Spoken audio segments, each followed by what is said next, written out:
Ok, entonces un ejercicio un poquito más elaborado, más largo, que requiere pues otro tipo de especificaciones.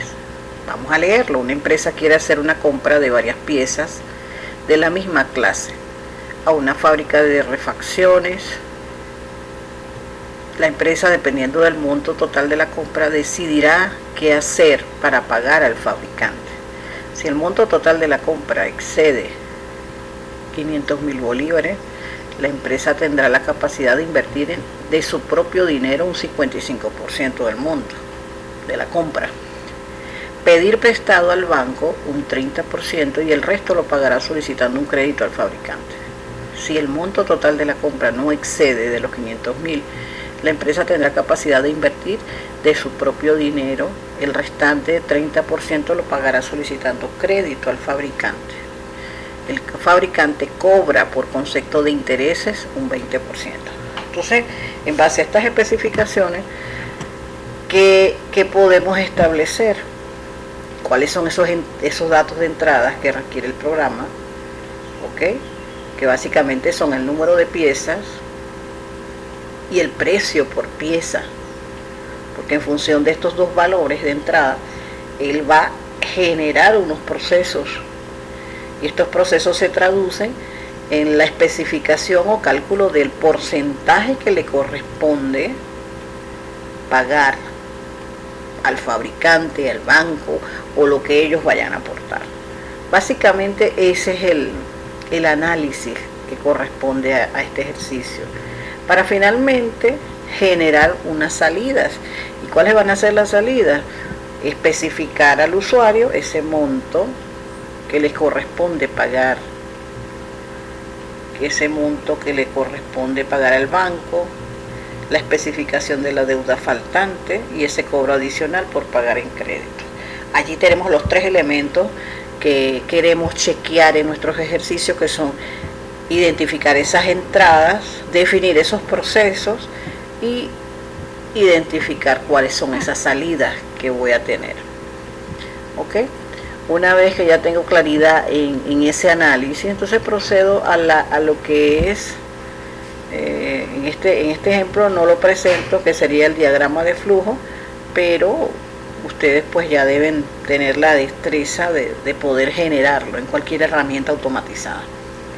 Ahora bien, lo que nos compete, que es el código en lenguaje C, sencillamente exige, de acuerdo a la estructura que ya se ha explicado, exige primero la declaración de las librerías que se van a utilizar, seguidamente respetar la estructura que debe tener un programa en lenguaje C, iniciando por la especificación de la función principal, el main, seguidamente identificar cuáles son esas variables que voy a utilizar, declarando su tipo y colocando el nombre de la variable.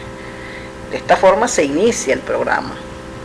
Ahora bien, es importante indicarle al usuario qué valores son los que tiene que entregar para él poder contextualizarse en qué es lo que hace el programa.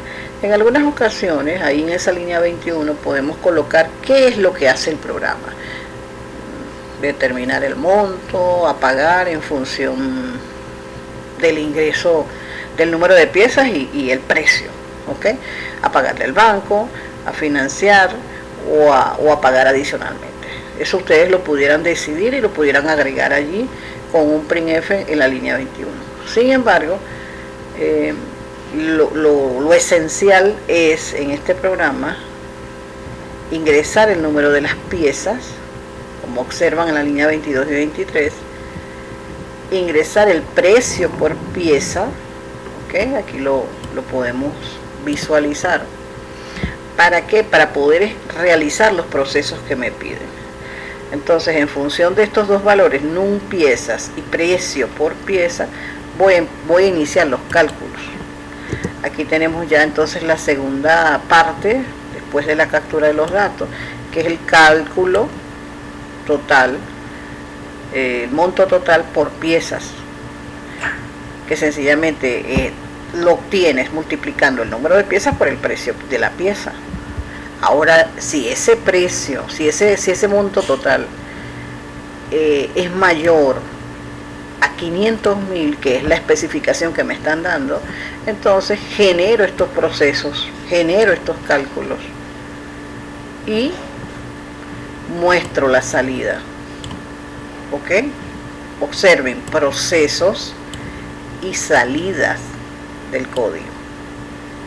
Ahora, si esta condición no se cumple, y aquí es donde quiero resaltar el uso del IFEL, si no se cumple, entonces automáticamente él ingresa en esta parte del código a partir de la línea 44. Esto no es necesaria, esta especificación.